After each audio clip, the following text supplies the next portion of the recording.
Based on that sentence she received today, Hannah Payne would be at least 68 years old before even being eligible for parole. Even then, Kenneth Herring's siblings said today it's not long enough to make up for what she did to their brother. I would like the court to know and understand that I no longer have a big brother. Friday morning, Kenneth Herring's siblings asked Clayton County Judge Jewel Scott to give 25-year-old Hannah Payne the maximum sentence for killing their brother. I can't call him if I want it. Now on KTTC, it's Friday night, so that means we are in Sports Extra mode. Julian and Nick have a full slate of high school hoops and wrestling ahead. Plus, flag finalists, the top design to become the state's new banner, and what comes next. But first, shooting sentence. A Rochester man learns how much hard time he'll do for a 2022 shooting involving a teen. Your 10 o'clock news starts right now. Live from your local news leader, this is KTTC News. A Rochester man has been sentenced to 7.5 years in prison for shooting a 15-year-old boy in March of last year. Good evening. Thanks for being with us. I'm Brock Burgee in tonight for Tom and Caitlin. Stephen Hart, who was 66 at the time, shot the boy in the upper leg after the boy ran from Hart. The boy has since recovered from his injuries. As we said, the boy was 15 at the time of the shooting and is now 17. He grew emotional while addressing the court, saying he is struggling, that is, with dignity in relationships. Since the shooting, the boy says he is still feeling pain in his lower body. He compared himself to a target instead of a human being. The boy said he understands why his actions of pulling out a knife during a confrontation led Hart to shoot him, and that he forgives Hart, but still thinks Hart should face consequences. Hart was also emotional as the victim addressed him in the impact statement in court. Hart's defense attorney said he is remorseful for his actions. In a memo, the defense asked for mental health treatment. Hart was taken into custody. He will serve his time at the Minnesota Correction Facility in St. Cloud. A third of his sentence will be served as supervised release.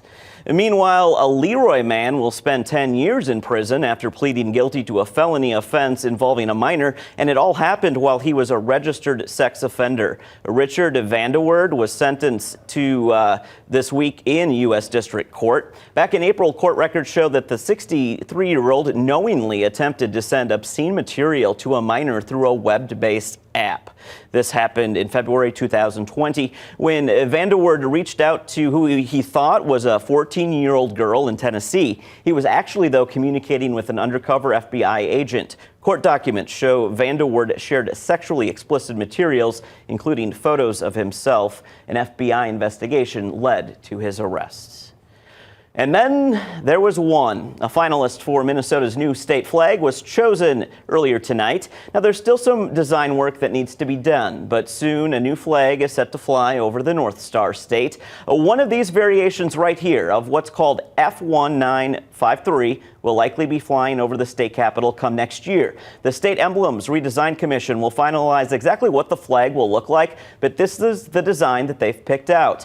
The long-winded process saw 2 rounds of elimination this afternoon. F1953 received the most votes in both rounds and emerged as the favorite by a vote of 10-2 in the final round. The final design will likely feature a different star from the original design, more in line with a contemporary design. The commission's next meeting is scheduled on Tuesday, so we'll see what happens. As we look ahead to 2024, we are getting ready for the 70th annual KTTC Eagles 5th District Cancer Telethon.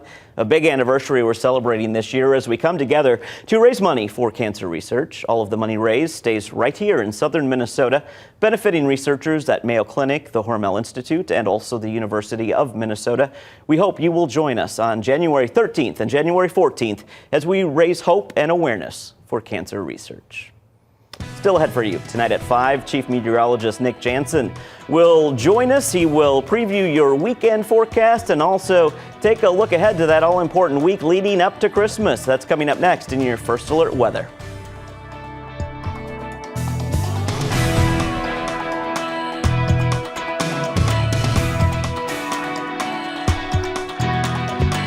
Our First Alert weather with Chief Meteorologist Nick Jansen.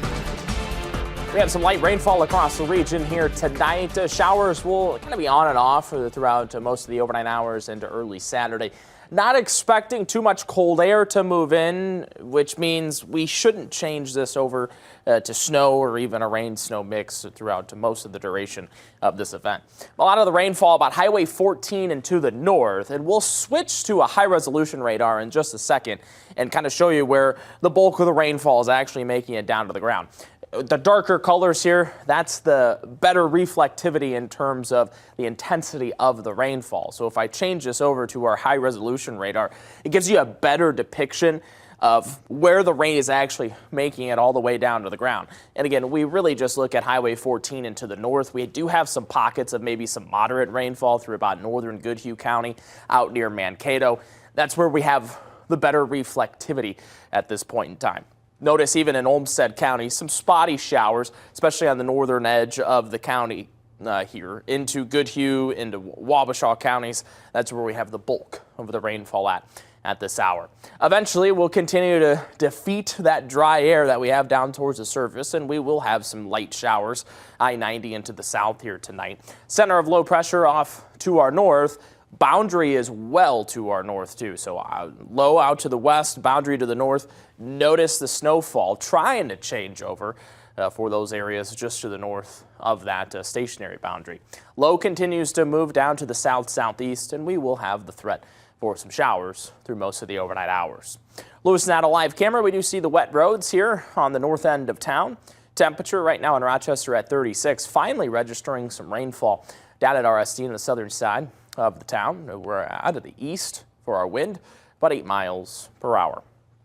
Temperatures here tonight, most of us in the mid-30s, 36 in Forest City, and we'll stay in the 30s here most of the night tonight. And notice kind of that up and down pattern in terms of our rainfall. So we'll have isolated scattered through the next hour. Might dip down with some dry air pulling in by midnight and see another round of some isolated scattered showers by 6 to 8 o'clock tomorrow morning. So here's future track. Notice most of the bulk of the rainfall. I think it's handling it pretty well. We could see some of that changeover up near Minneapolis and even maybe out west of Mankato. Notice future track kind of hinting at that here. We lose a lot of our energy into tomorrow morning, some spotty showers, and then everything fizzles out as we head towards, I'd say, the early afternoon hours. By 7 o'clock, we should be completely dry. Maybe just a couple little sprinkles in some spots, and we actually start to clear those skies out. Moving into Sunday, we should see some partly cloudy skies with temperatures warming right back above average for tomorrow. Rainfall amounts not working, but will be anywhere from about a tenth to maybe a quarter of an inch of rainfall. So some spotty showers overnight, 34 for the low. We are cloudy here tonight. Forecast for tomorrow, 39 for the high. At the threat for some showers before the lunch hour. Temperatures will be in the upper 30s and some lower 40s. Wind out of the southeast tomorrow at 5 to 10 miles per hour. 10-day forecast here at 10, 39 for the high both Saturday and Sunday. We're down to 27 for the high Monday. That is the cool day of the week. Temperatures the rest of the way out, warming right back up into the lower 40s, and we could see some upper 30s. Still keeping an eye on a system that could move in just before Christmas. So Christmas Eve on Sunday, Christmas on Monday. We'll keep an eye on that as we move closer. Obviously, we're still 10 days away from that happening. But temperatures, boy, well above average still. Well above average, it continues. All right. Hey, don't forget we have morning news coming up for you on the weekend. It's the only local morning news tomorrow and Sunday at 6 a.m. And stay tuned. Plenty of sports actions coming your way in Sports Extra. Have a good night.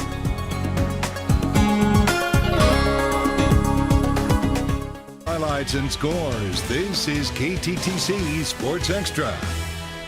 Brought to you exclusively by Hiller's Flooring America.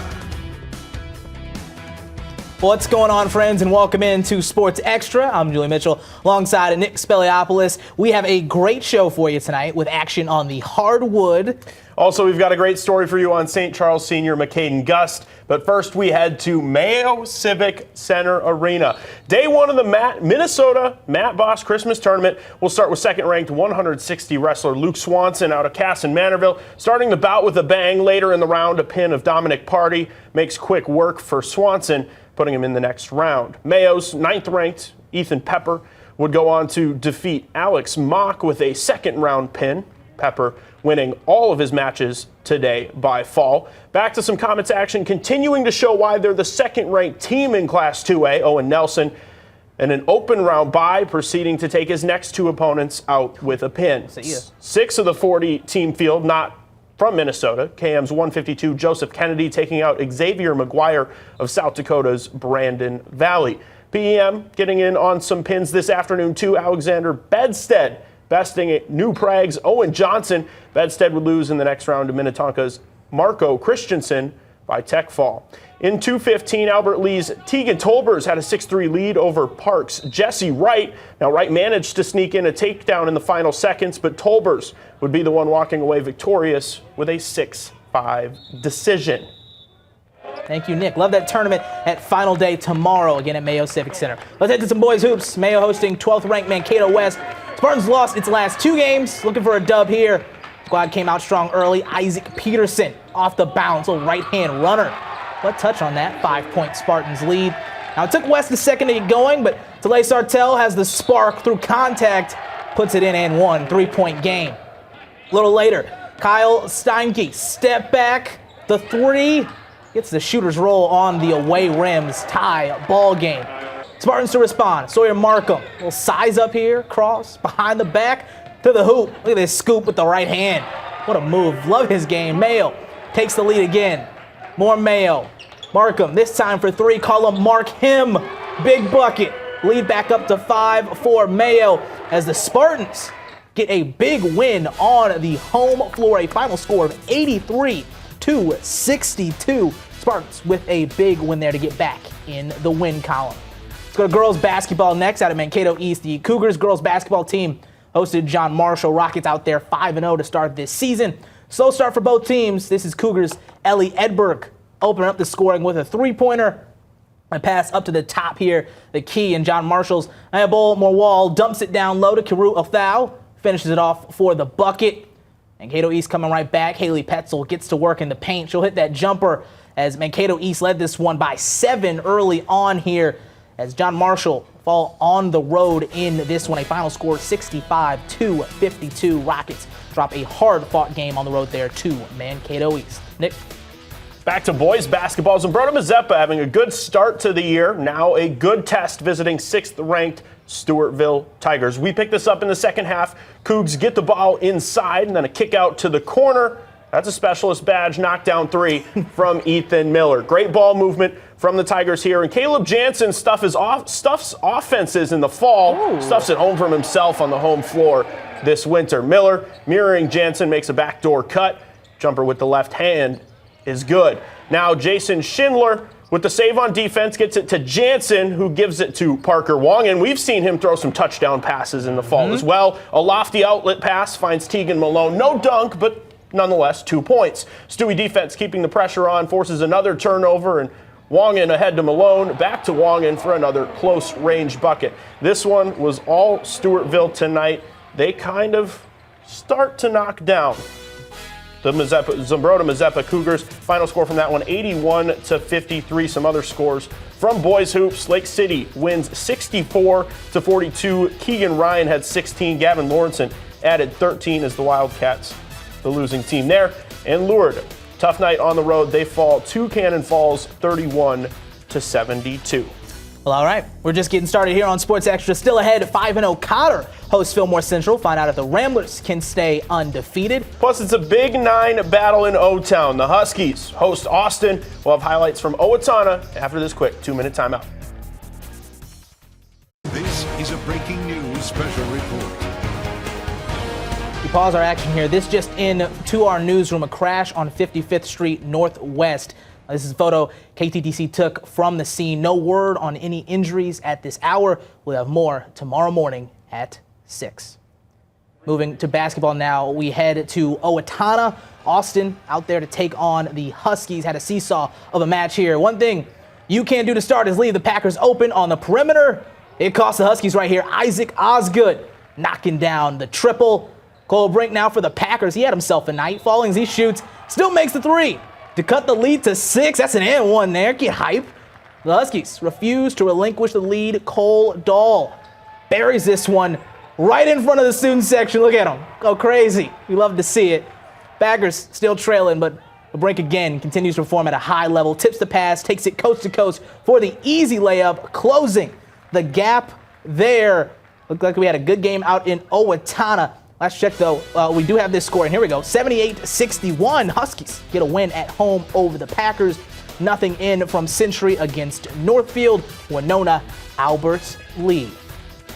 Moving now about 20 minutes away for the next matchup as the USC Rebels taking on to the Triton Cobras. Basketball, it's become more about the three-point shot, but it never hurts to dish with a big guy in the paint. Blake Bullerman pushes away two defenders, gets the board, gets USC on the board. Quick swipe from Peter-Sean. That ball's loose, and that's about as easy of a bucket as you can get. Cobras extend the lead to 6. Trying to extend the lead some more, but Bullerman denies this. Jonathan Stanke, he'll turn it over a few minutes ago, but gets some payback. Triton's lead down to 4. A sea of white jerseys in his way, and it leaves the Cobra open on the outside. Nice job here from Graydon Thomas. Good court vision from Brody Money Kaizen. That's money. Looking at this one, no final score reported from this one. We'll see if we'll get this on our website later on tonight. Nothing in from Randolph and NRHEG. Maple River, Hayfield falls to Maple River 67-25, the final from that game. Another page of scores, nothing in from JWP Blooming Prairie, and WEM Bethlehem Academy in that one. Another page of scores. We keep on rolling. Nothing in from Caledonia against Sioux City Bishop Heelan. Lewiston Altura gets a win at home over Wabasha Kellogg. 78-58 is the final score in that one. St. Charles wins 67-52 over Chatfield. That final score from a great battle out in St. Charles. More scores coming in. La Crescent with a win over Rushford Peterson, a ranked RP squad. 74-64, the final in that one. Lancers are now 4-1 on the season, so a nice win there for La Crescent. Elsewhere, Cotter gets a road win over Fillmore Central. That final score there, 63-43. And here, Houston Grand Meadow. Houston wins 75-35. Morgan Router for Houston, 30 points in the ball game. All right, keeping it rolling to girls hoops we go. The Century Panthers squaring off with Northfield. Century up 16. Go ahead, tack on 3 more. Bailey Clote and 1. Panthers roaring. Northfield looking to cut into this. Grace Mostad pull up from the free throw line. That'll go. 14-point game now. And Century just kept its foot on the gas. Audrey Whitney from long range. Cash money. That's especially as bad you were talking about earlier, Nick. Then so nice. Why not do it twice? Look at this one. The ball movement. 3-ball.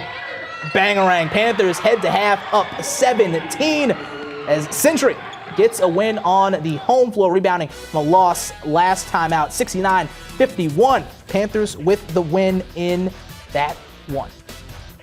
In Winona, 16th ranked Winhawks hosting the Albert Lee Tigers. As you can hear, shout out to Coach Gleason starting the game with his rendition of the national anthem on a beautiful trombone.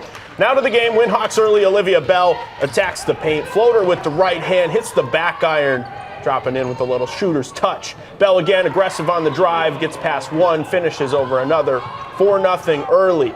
Winhawks, full court pressure, forces the turnover, and Lex Vessel all alone inside. 6 easy points to start the game. Tigers, Nevaeh Wackles backing her way down, takes 2 steps in the underhand finish with the right, brings the Tigers back within 6. And when all was said and done from this one, Winona wins big, 30 points to be exact over Albert Lee. 78-48, Nevaeh Wackles, she had 27 in the loss. Mackenzie Simmons, 28 for the Winhawks in the win. More scores, Mayo takes down Mankato West on the road, 65-51. No score reported from Owatonna or Austin.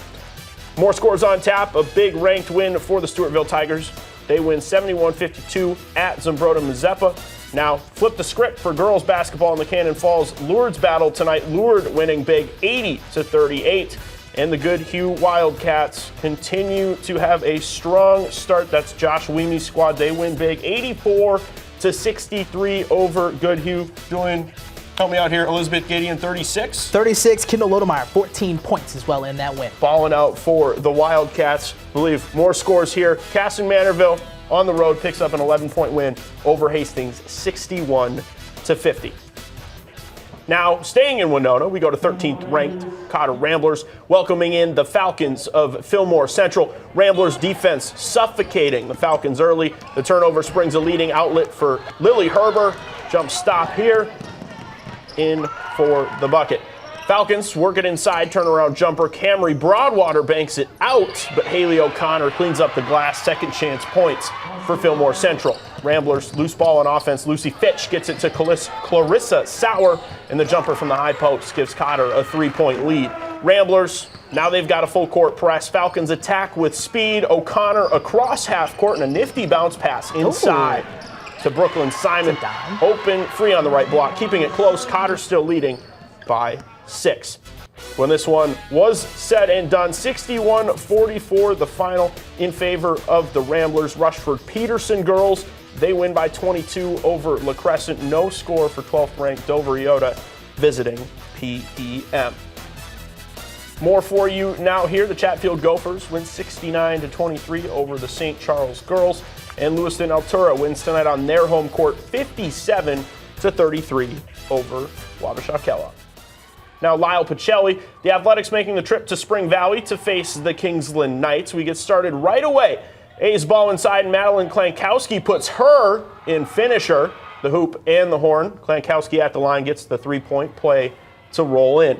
Now Athletics go back to Klankowski, muscling this shot home despite heavy pressure from the Knights defense. Now Kingsland here in transition. They're going to get it to the corner. Caitlin Hauser, one dribble, banks it in. Kingsland defending their castle. Kaylin Mensink with the steal. She's going to go coast to coast through the defender's contact and in. I don't know if you caught it. That's another and one there tonight. Knights getting hot. Lydia Redmond to Riley Guy, lock, load, 3-ball. That's an 8-5 lead. Now Kingsland would go on to win this one. A fairly low-scoring game tonight, 40-26. As for Spring Grove, they win on their home floor as well, 70-51 over Leroy Ostrander. And Lanesboro taking the win over Southland, 54-43. More scores here for you. The Houston Hurricanes take down Grand Meadow 51-48 in a close battle tonight. Lexi Foster, 13 points for that one. More scores here. Hayfield against Maple River. Hayfield keeps on rolling. Second-ranked team, 68-48 a win there. Nothing in from Bethlehem Academy WEM or Triton USC on that one. More scores coming. Nothing in here. NRHEG, Randolph, Medford, Kinney, Wanamingo, JWP, Blooming Prairie. Those are your scores there. Now don't go away just yet. Still ahead, we have our KTTC Play of the Week. Plus 1,000 career points, a huge milestone for one St. Charles Saint. We'll hear the story of McCaden Gust after the break. Welcome back. Now, when I think of career marks like 1,000 points, I think of the journey it takes to reach those milestones. The practices, the car and bus rides, the late nights, and early mornings. For one St. Charles athlete, the road to 1,000 had a couple potholes, but it never stopped her from reaching that goal.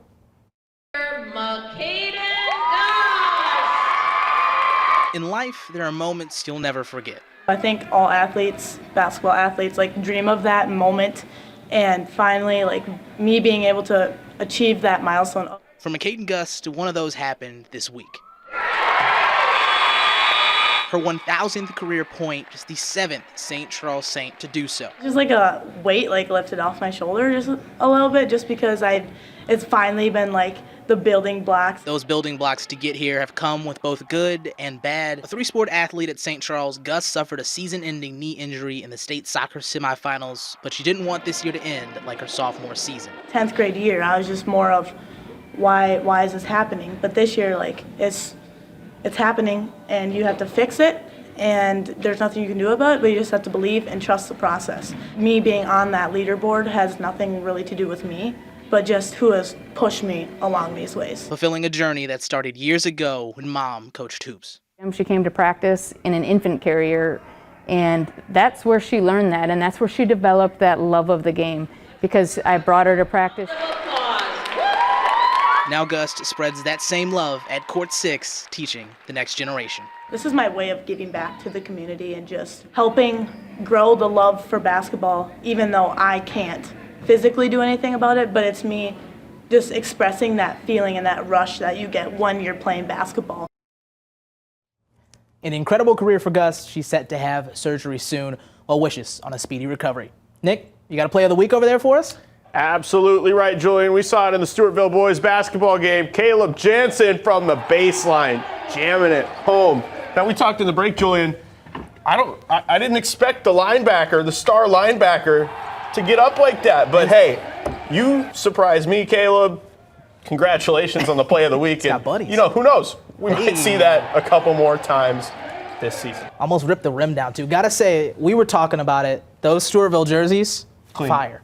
The cursive script, can't make it up. It's one few maroon jersey that I take liking to. That's true. That's true. You're not a big fan of those maroon jerseys a lot of the time. Depends on the day. Good night as well. I do want to shout out on our scores here. We got a girls hockey score in Dodge County against Owatonna. Girls hockey, 5th-ranked Wildcats win 5-0. That is 9-1 on the season for the Wildcats, off to a terrific start to the year. They just keep that train rolling. It's exciting to see what they possibly can make some noise in Class A. That's great. That's great. And I do, going off that play of the week there, talking about Stewartville, you were out there in Stewtown. That's a team. Made a tournament run last year. 100% looking to go back this year. What'd you think in that home opener? I mean, it's just, they're studded with seniors. They have so much talent. They're riding. I think they're still riding that high of the football championship. Oh, yeah. A lot of names I said tonight were state champion names that I called during football. They're just confident. You can see it in the group. Mm-hmm. They knew that ZM was going to be a tough team tonight, but the final score might not have fully reflected it, but they were all over it tonight, ready to go, and I would expect them to maybe climb up a couple spots in the rankings next week. Should be interesting watching them again. A lot of teams, too, as well, to shout out. Mayo with the big win at home in boys. Winona, 2 teams, Winona and Cotter. Girls, looking real good to start the year. We got some thank yous. Nick, rattle them off. Leah, Tim, Matt, Chuck, Micah with the breaking news. Leah again. There we go. Have a good night. We'll see you next Friday. Edison Dardar says for him, it's a no-brainer.